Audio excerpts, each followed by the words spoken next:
IVS good afternoon, welcome to smart investor. మార్కెట్స్లో కొద్దిగా weakness ప్రస్తుతం మనకు కనిపిస్తుంది. ఆల్మోస్ట్ 15-20 మినిట్స్గా మార్కెట్స్ నెగిటివ్ జోన్లోకి జారుకుందని చెప్పుకోవాలి. ఉదయం నుంచి మార్కెట్ వొలటైల్గా ఉన్నప్పటికీ పాజిటివ్ బయాస్లోనే ట్రేడ్ అవుతూ వస్తుంది. ఏషియన్ మార్కెట్స్ నుంచి వచ్చిన పాజిటివ్ సంకేతాల నేపథ్యంలో. బట్ ఇప్పుడు యూరోపియన్ మార్కెట్స్ ఓపెన్ అయిన తర్వాత మార్కెట్స్లో కొద్దిగా వీక్నెస్ రావడం మనం చూస్తున్నాం. ఓవరాల్గా ఇవాళ మార్నింగ్ నుంచి స్మాల్ అండ్ మిడ్ క్యాప్ షేర్స్లో కొద్దిగా కొనుగోళ్ల మద్దతు లభిస్తుందని చెప్పుకోవాలి. హెల్త్ కేర్, టెక్నాలజీ, ఇన్ఫ్రా రంగ స్టాక్స్లో కొద్దిగా బయింగ్ ఎమర్జ్ అవుతుంది. అండ్ హెచ్డిఎఫ్సి గ్రూప్ షేర్స్లో కూడా కొద్దిగా కొనుగోళ్ల మద్దతు లభిస్తుందని చెప్పుకోవాలి.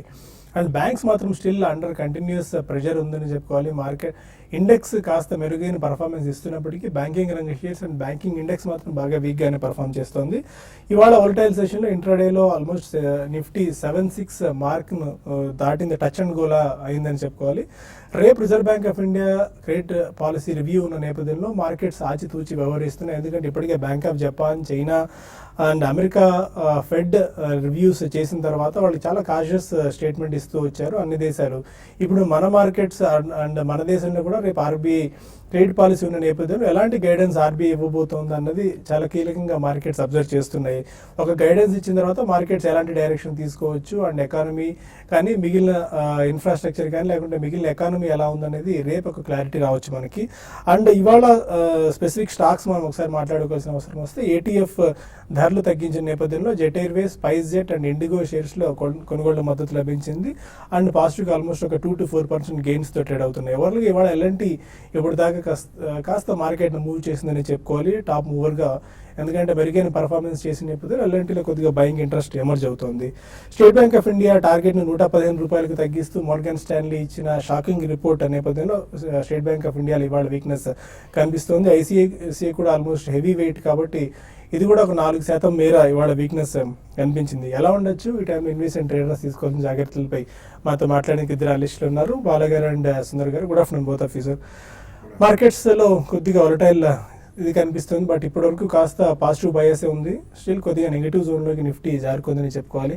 బట్ పెద్దగా మార్కెట్స్లో మొమెంటం ఏం లేదు, లాక్లస్టర్గా. Yeah true. ఎందుకంటే లాస్ట్ 2 days మనకి ఫ్రైడే గెయిన్స్ చాలా స్ట్రాంగ్ గా ఉందండి. అందుకని market is trying to pause. So I think almost low నుంచి అబౌట్ 200 to 250 పాయింట్స్ ప్లస్ కూడా మనకి మార్కెట్ వచ్చింది కాబట్టి definitely will be some selling అండి. ఓవరాల్ రిజల్ట్ సీజన్ అయ్యేదాకా కూడా మనకి ఐ థింక్ ఇదే రేంజ్ బౌండ్ ఉంటుంది. చిన్న కరెక్షన్ అయ్యి probably it can go up by another 200 points. But next March results వచ్చేదాకా కూడా మనకి బడ్జెట్ ఒకటి ఉంది, దాని నాయిస్ కూడా కొద్దిగా ఎక్కువ అవుతుంది. సో రోల్ హౌస్ కూడా అంత ఆశాజనకంగా లేవు. ఎఫ్ఐఎస్ పరంగా మనకి మేజర్ కొనుగోళ్లు మనం ఏం చూడలేదు, barring 1 day on Friday. So ఇవన్నీ మనం దృష్టిలో పెట్టుకుంటే డెఫినెట్లీ ఐ థింక్ మార్కెట్ కొద్దిగా కన్సాలిడేట్ అవుతుందండి. ఇక ముందు కూడా I don't think major gains అంటూ పోస్ట్ మార్చే రావాలి తప్పించి ఇప్పుడు లోపల మాత్రం immediately market sharp up turn తీసుకునే అవకాశం మాత్రం కనిపించలేదు. అండ్ సెకండ్లీ మనకి ఓవరాల్గా ఈరోజు చైనీస్ డేటా కూడా అంత ఆశాజనకంగా లేదు. అండ్ చైనీస్ మార్కెట్స్ మళ్ళీ కొద్దిగా వీక్నెస్ ప్రకటిస్తున్నాయి. సో లిక్విడిటీ డ్రివెన్ ర్యాలీస్ అనేది మనకి ఎక్కువ మనం చూసే ప్రసక్తి లేదండి. ఎందుకంటే లాస్ట్ ఇయర్ మనకి America, European central bank, Japan, China వీళ్ళందరూ ఎంత లిక్విడిటీ వేసినా నెట్ మనకి ఎఫ్ఐ ఇన్ఫ్లోస్ అనేవి ఎక్కువ రాలేదు ఇండియాకి. సో ఆ కాంటెక్స్ లో ఈవెన్ ఈ ఇయర్లో కూడా అన్లెస్ కార్పొరేట్ ఎర్నింగ్స్ స్ట్రాంగ్ గా గ్రోత్ కనిపిస్తుంది అండ్ ఎఫ్ఐఎస్ ఇన్ఫ్లో వస్తే తప్పించి I don't think seriously market positive turn immediately తీసుకునే అవకాశం మాత్రం కనిపించలేదు. ఓకే సుందర్ గారు, టెక్నికల్స్ ఏం సూచిస్తున్నాయి అండ్ కొన్ని స్పెసిఫిక్ స్టాక్స్ చూసుకున్నట్టయితే జెస్డైల్ ఇవాళ 52 వీక్ లో టచ్ చేసింది అండ్ ఓపెన్ ఇంట్రెస్ట్ కూడా బాగా పెరిగింది, షార్ట్స్ బిల్డప్ అవుతున్నాయి. దీనికి కూడా సిండికేట్ బ్యాంక్ కూడా ఇవాళ 52 వీక్ లో టచ్ చేసింది, అందులో కూడా ఓపెన్ ఇంట్రెస్ట్లో షార్ట్స్ బిల్డప్ అవుతున్నాయి. ఓవరాల్ ఇండెక్స్ ఎలా ఉండొచ్చు అండ్ ఈ స్పెసిఫిక్ స్టాక్స్? ఇండెక్స్ చూస్తే ఈ లెవెల్లో మనం ఒక కన్సాలేషన్, ఒక మైనర్ పుల్ బ్యాక్ రియాక్షన్ చూస్తున్నాము. ఈ పుల్ బ్యాక్ రియాక్షన్ రావడానికి ప్రధానమైన కారణం చూస్తే కనుక మనం లాస్ట్ వీక్లో 7,500 ఒక మేజర్ ఒక 2-3 రోజులు కన్సాలేషన్ తర్వాత టెక్నికల్గా ఒక బ్రేక్అవుట్ వచ్చింది కాబట్టి జనరల్గా ఒక బ్రేక్అవుట్ తర్వాత ఒక రియాక్షన్ అనేది మనం చూస్తున్నాము. ఆ రియాక్షన్ ఇవాళ రావడం చూసాము. 7,500 బహుశా ఈ 2 రోజుల్లో ఇవాళ రేపు ఎల్లుండి ఒకసారి పరీక్షించే అవకాశం ఉంది. 7,500 మద్దతు క్లియర్గా షార్ట్ టర్మ్లో ఒక స్ట్రాంగ్గా కనిపిస్తోంది. ఒకవేళ 7,500 కనుక పరీక్షించి దానిపైన 1 or 2 days స్ట్రాంగ్గా క్లోజ్ అయిందంటే మార్కెట్లో ఈ సపోర్ట్ మద్దతు తీసుకున్నట్టే అనుకోవచ్చు. అలా కాకుండా 7,500 కీలకమైన మద్దతు కూడా బ్రేక్ అయ్యి దాని కింద కనుక రేపు కానీ ఎల్లుండే కానీ మార్కెట్ క్లోజ్ అవుతే షార్ట్ టర్మ్ కరెక్షన్ మళ్ళీ మొదలయ్యే అవకాశం కనిపిస్తోంది. మార్కెట్ చూస్తే కనుక ఓవరాల్గా కొంచెం ఒక ఈ లెవెల్లోనే కన్సాలిడేషన్లోనే వెళ్ళే అవకాశం ఉంది. ఎందుకంటే లాస్ట్ 1 మంత్ మనం చూసాము భారీ రియాక్షన్ తర్వాత మార్కెట్ ఓవర్ సోల్డ్ పొజిషన్ ఇంకా అడ్జస్ట్మెంట్ ఇంకా పూర్తిగా కాలేదు కాబట్టి ఈ లెవెల్లోనే కొంచెం సైడ్ వేస్ ధోరణిలో వెళ్ళే అవకాశం ఉంది. అలాగే మార్కెట్ కనుక 7,600 కనుక బ్రేక్అవుట్ అయిందంటే మళ్ళీ నెక్స్ట్ టార్గెట్ 8,000 వెళ్ళే అవకాశం కనిపిస్తుంది. అలాగే మీరు చెప్పిన స్పెసిఫిక్ స్టాక్స్ చూస్తే కనుక జస్ట్ డైల్ లాస్ట్ 1 or 2 మంత్స్గా బాగా పట్టడం చూసాము. లాస్ట్ వీక్ కూడా ఒక మేజర్ క్రాక్ డౌన్ టెక్నికల్గా ఒక డౌన్ సైడ్ బ్రేక్అవుట్ వచ్చింది కాబట్టి ఆ వీక్నెస్సే కొనసాగుతుంది. కాకపోతే కొంచెం లోయర్ లెవెల్లో చాలా స్ట్రాంగ్ మేజర్ సపోర్ట్ కనిపిస్తుంది. ఓవర్ సోల్డ్ పొజిషన్ కూడా ఉంది. లాంగ్ టర్మ్ మంత్లీ చార్ట్లో చూస్తే కనుక కొంచెం పాజిటివ్ డైవర్జెన్స్ చూపిస్తుంది కాబట్టి ఈ లెవెల్లో కరెక్షన్ ఆగే అవకాశం కనిపిస్తుంది. కానీ ఇంకా బులిష్ ట్రెండ్ కనిపించలేదు. ఈ లెవెల్లో పొజిషన్స్ మటుకు ప్రస్తుతం అవాయిడ్ చేయడం మంచిది. ఇదే కాదు జనరల్గా స్ట్రాంగ్గా బీట్ అండ్ రౌండ్ స్టాక్స్ అన్నింటిలోనూ కొంచెం అట్రాక్టివ్గా కనిపిస్తుంది అని చెప్పేసి పొజిషన్స్ మటుకు అవాయిడ్ చేయడం మంచిది. కొంచెం కన్సాలిడేషన్ తర్వాతనే ఎప్పుడైనా టెక్నికల్గా తీసుకోవడం మంచిది. ఫైన్ గా కొంతమంది కాలర్స్ లైన్ లో ఉన్నారు. First caller Rangareddy. Hello sir అడగండి రంగారెడ్డి గారు. నమస్తే సార్. దివీస్ ల్యాబ్స్ 1148 లో తీసుకున్నాం సార్. ఒకసారి రిపీట్ చేయండి. దివీస్ ల్యాబ్స్ సార్ 1148 లో బై చేసాం సార్. ఓకే. ఈ బిహెచ్ఎల్ 173 లో ఉన్నాయి సార్ 200. ఓకే. ఈ అరవిందో ఫార్మా ఇప్పుడు ప్రజెంట్ బై చేయొచ్చా ఏంటి అనేది చేశాను sir. Okay fine. Divi's lab last 1 yearగా చాలా టెక్నికల్గా లాంగ్ టర్మ్ చార్ట్ చూస్తే కనుక అవుట్ పెర్ఫార్మ్ చేసిన స్టాక్.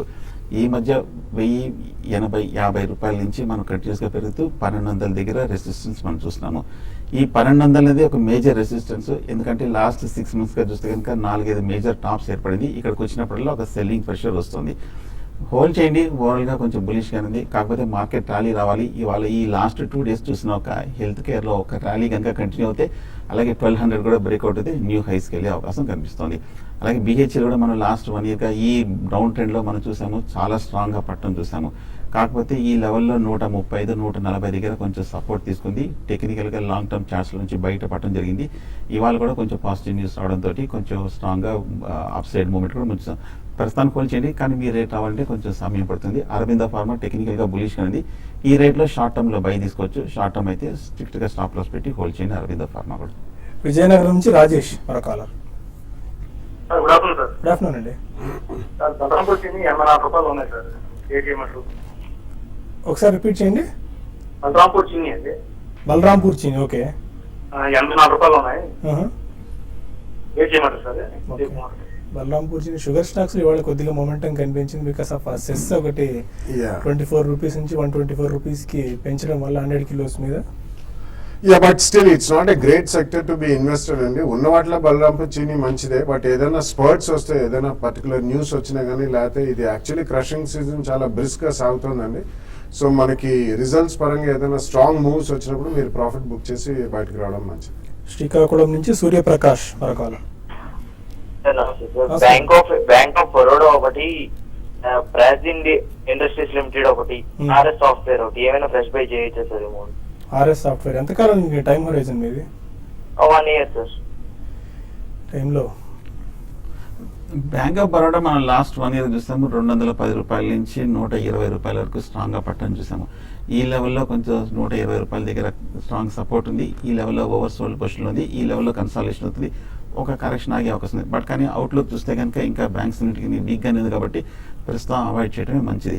అలాగే ప్రాజ్ ఇండస్ట్రీస్ చూస్తే కనుక టెక్నికల్గా బులిష్గా ఉన్న స్టాక్ 80 రూపాయల నుంచి కొంచెం పెరుగుతున్న స్టాక్. సో ఈ లెవెల్లో చూస్తే కనుక ఈ లాస్ట్ 1 week కూడా బాగా పెరిగిన స్టాక్. కాకపోతే 100 రూపాయల దగ్గర రెసిస్టెన్స్ ఉంది కాబట్టి ఆ 100 కూడా బ్రేక్అవుట్ అయ్యిందంటే కనుక ప్రాజ్ ఇండస్ట్రీస్ ఫర్దర్గా అప్ ట్రెండ్ వచ్చే అవకాశం కనిపిస్తుంది. ఆర్ఎస్ సాఫ్ట్వేర్ మటుకు అవాయిడ్ చేయండి. బాగా బేరిష్గా ఉన్న స్టాక్. కొంచెం కన్సాలిడేషన్ తర్వాత కానీ మనం ఏం చెప్పలేం. గుజరాత్ నుంచి సురేష్ మరొక. హలో అదే సురేష్ గారు. సార్ నాది అంటే నేను 300 days తీసుకున్నాను సార్. 77 రూపీస్ దగ్గర, 72 రూపీస్ దగ్గర. ఏ షేర్ అండి? ఐడి అలహాబాద్ అండి సార్. ఉంటుందా ప్రాబ్లం సార్ అని చేసింది సార్. అలహాబాద్ బ్యాంక్. 300 days తీసుకున్నాను సార్. 72 రూపీస్ దగ్గర. ఓకేనండి. Definitely not a share to retain అండి. అన్ని public sector banks, not only Allahabad bank అండి. సో ఏదైనా ప్రాబ్లం అన్నారు most of the public sector banks అన్నిటికీ కూడా నాన్ పర్ఫార్మింగ్ అసెట్స్ ప్రాబ్లం ఉందండి. కాబట్టి ఏ చిన్న ఛాన్స్ వచ్చినా కానీ మీరు ఇందులోంచి బయటపడిపోవడం బెటర్. పైన కొన్ని మెయిల్స్ వచ్చాయి, వాటికి సమాధానం తెలుసుకునే ప్రయత్నం చేద్దాం. ఇందిరా అడుగుతున్నారు, భారతీ గేర్స్ 500 షేర్స్ 80 రూపీస్లో, ట్రైడెంట్ 600 షేర్స్ at 55లో తీసుకున్నారు. Hold or sell?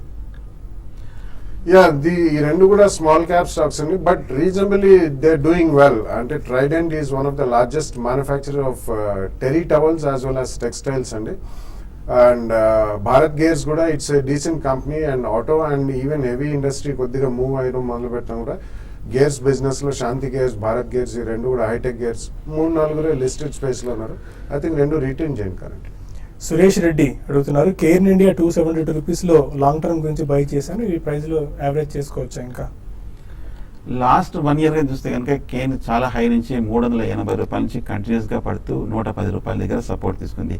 ఈ లాస్ట్ 1 week ఒక స్వల్ప రియాక్షన్ రికవరీ చూసాము, బట్ కానీ అవుట్లుక్ టెక్నికల్గా చూస్తే కనుక ఇంకా వీక్గానే కనిపిస్తుంది. యావరేజింగ్ మీరు ఇన్వెస్ట్ చేయాలనుకుంటే వేరే బెటర్ స్టాక్లో ఇన్వెస్ట్ చేయొచ్చు. రామన్ అడుగుతున్నారు, LNT finance and IDFC for next 2 years ఇప్పుడు బై చేసుకోవచ్చా? No, I don't think so అండి. రెండు కూడా I think you should avoid currently. ఎందుకంటే రెండు కూడా ఈక్విటీ పరంగా చాలా పెద్ద equity. So purely buy and forget type of shares కాదండి.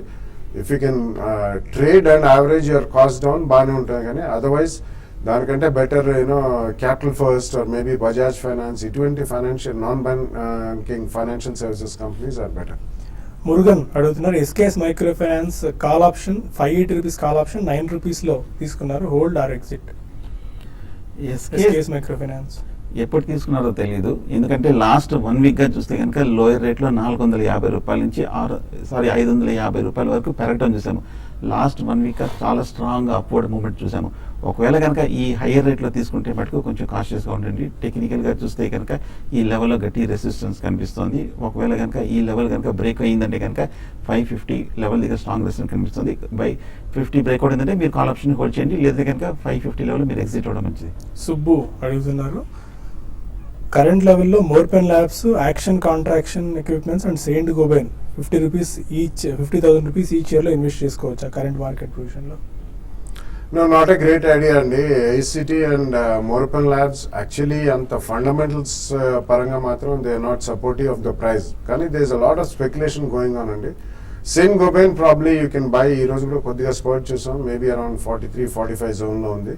సో ఒక ఫస్ట్ ప్రైస్ పాయింట్లో కొనండి, అరౌండ్ 38 to 40 వస్తూ సెకండ్ ప్రైస్ పాయింట్లో కొనుక్కోండి. మహాలక్ష్మి అడుగుతున్నారు, జస్డైల్ షేర్స్ 20 షేర్స్ని 1130లో 1 year బ్యాక్ తీసుకున్నారు, లాస్ట్ బుక్ చేసుకుని బయటికి రావాలా వెయిట్ చేయొచ్చా?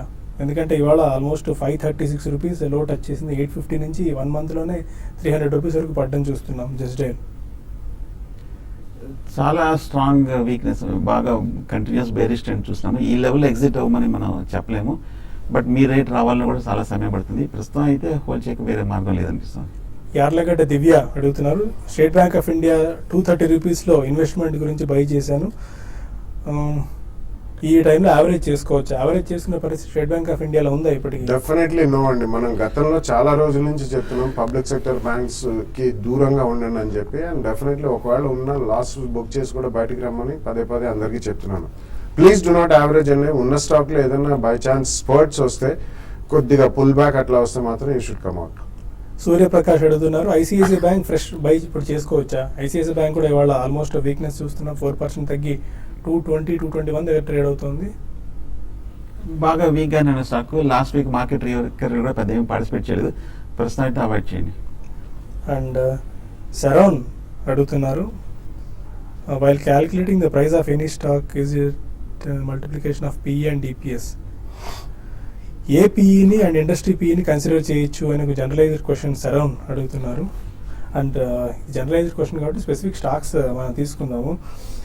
ఇప్పుడు ఈ టైంలో స్టేట్ బ్యాంక్ ఆఫ్ ఇండియా ఒకటి ఐసిఐసిఐ గురించి ఎక్కువగా ఇంట్రెస్ట్ మనం చూస్తున్నాం, జనాలు అడగడం కూడా యావరేజ్ చేసుకోవచ్చు అని చెప్పి. ఈ టైంలో స్టేట్ బ్యాంక్ ఆఫ్ ఇండియా లాంటి ల్యాక్ లస్టర్ అంటే చాలా వీక్గా పర్ఫామ్ చేస్తున్న, అసలు ఇండస్ట్రీని డ్రైవ్ చేస్తుంది అనుకుంటున్న స్టేట్ బ్యాంక్ ఆఫ్ ఇండియా ఈ టైంలో పర్చేస్ చేయడం అనేది ఎంతవరకు కరెక్ట్ డెసిషన్ అది? డెఫినెట్లీ నో అండి. ఎందుకంటే యాక్చువల్లీ ద ప్రాబ్లమ్ ఈజ్ రెండు కూడా they are big brands and big names in terms of private banking as well as public sector banking. కాబట్టి చాలా మంది అట్రాక్ట్ అవుతారు, బాగా పడ్డది కదా ఇక్కడ నుంచి ఏమైనా యావరేజ్ చేసుకోవచ్చా, లేదు ఫ్రెష్గా కొనేవాళ్ళు కూడా చాలా మంది ముందుకు వస్తుంది. బట్ డెఫినెట్లీ ప్రాబ్లమ్స్ అనేది సాల్వ్ కాలేదండి వాళ్ళకి. నాన్ పర్ఫార్మింగ్ అసెట్స్ ప్రాబ్లం అనేది ఇంకా కొనసాగుతూనే ఉంది. కాబట్టి రైట్ నా ఐ వుడ్ రిక్వెస్ట్ అందరినీ stay away from SBI as well as ICICI. Sundar గారు ఎనీ ఫైనల్ టేక్? 7569 దగ్గర నిఫ్టీ ట్రేడ్ అవుతుంది, 6 పాయింట్స్ పెరిగి. ఇవాళ చూస్తే కనుక 7600 7550 మధ్యన ఒక ట్రేడింగ్ రేంజ్ ఏర్పడింది. ఒకవేళ కనుక మార్కెట్ 7550 కనుక బ్రేక్ అయ్యి దాని కింద 5 మినిట్స్ ట్రేడ్ అయితే ఇంట్రాడే షార్ట్ పొజిషన్ తీసుకోవచ్చు. లేదంటే కనుక లాంగ్ పొజిషన్స్ని 7550 కింద క్లోజింగ్ బేసిస్ మీద స్టాప్ లాస్ పెట్టి హోల్డ్ చేయొచ్చు. Fine, thank you very much both of you sir. ఇది ఇవాల్టి స్మార్ట్ ఇన్వెస్టర్. ఇప్పుడు బిజినెస్ బ్రేక్ఫాస్ట్లో మళ్ళీ కలుద్దాం. Stay with us.